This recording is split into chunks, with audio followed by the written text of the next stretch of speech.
eta gaur bertan topatu ditudan trukotxo edo trikimailu batzuk emango dizkizuet ez da udara begira pixkanaka itxula pikoa betetzen joateko. Vale, zeuna. Lehenengo erronka moduan ardezakegun aurrezeko trikimailua gure trukotxoa 52 asteen erronka. Du izena, honela xe. Zertan datza erronkak, urteak dituen, Jose Nazuk esan bezala, 52 asteetan aurrezten joatea. Lehen astean, €1 aurreztuko dugu. Apuntatu. Bigarren astean, €2.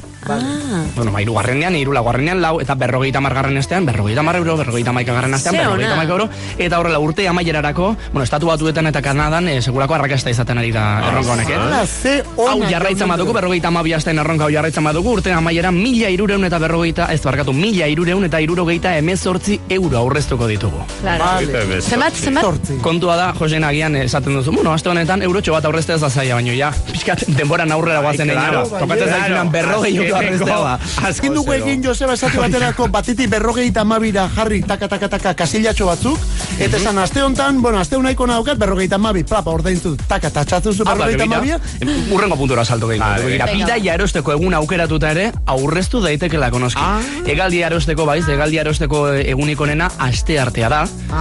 Oporlekuak ez du zerukusori gainera, edozein puntura bidaiatzeko asmotan zaudela ere, eta aste artean erosita, aukera handiagoa duzu, bertan oferta bat topatzeko. Beira, aste artetan egazkin ofertak handiagoak izaten dira. Aste artetan egazkin ofertak handiagoak dira. Ze ona. Bai da, aste artea, igandea eta larumata aurren ez urren horrela. Aha, bale.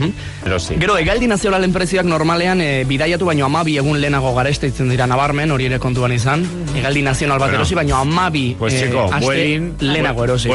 Aldiz, 24 aste lehenago lortuko dugu. 24 preziorik onena. Hori da. Beste neurri bat aurrezarako garaian begira, gasturik gabeko eguna. Zakit, zeira dokitzen dizu honek. Ez errerosten. Da, astean behin, edo, alba da astean behin. Ez da ugiare. Hilabetean behin, kartera etxean ustea gomendatzen. Edo zer gauza erosteko erabakia, atzeratu egitea gomendatzen da, letxuga bat erosine baduzu da izu.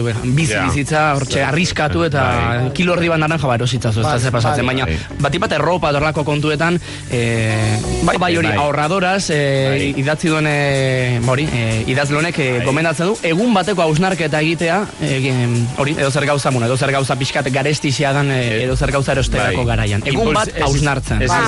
Asteko menua planifikatu zaita aurreztu daiteke, zenbait ez dute esango zenbait supermerkatuen web horrietan eta hortxe edo zenbait alimentuen web horrietan, zuere asteko dieta planifikatzeko trikimailuak edo planinak dituzte hortxe eskegita, eta gero argindarra aurrezteko zenbait trikimailu ere badaude, adibidez iOS-erako sortu dute standby check, honek egiten du, gauean alferrik xagutzen dugun elektrizitatea kopuru hori kalkulatzen du, edota, LED bombilak erabiliz ere sekulako eta konprobatuta aldea dago hilabete bukaran, iristen den fakturetan.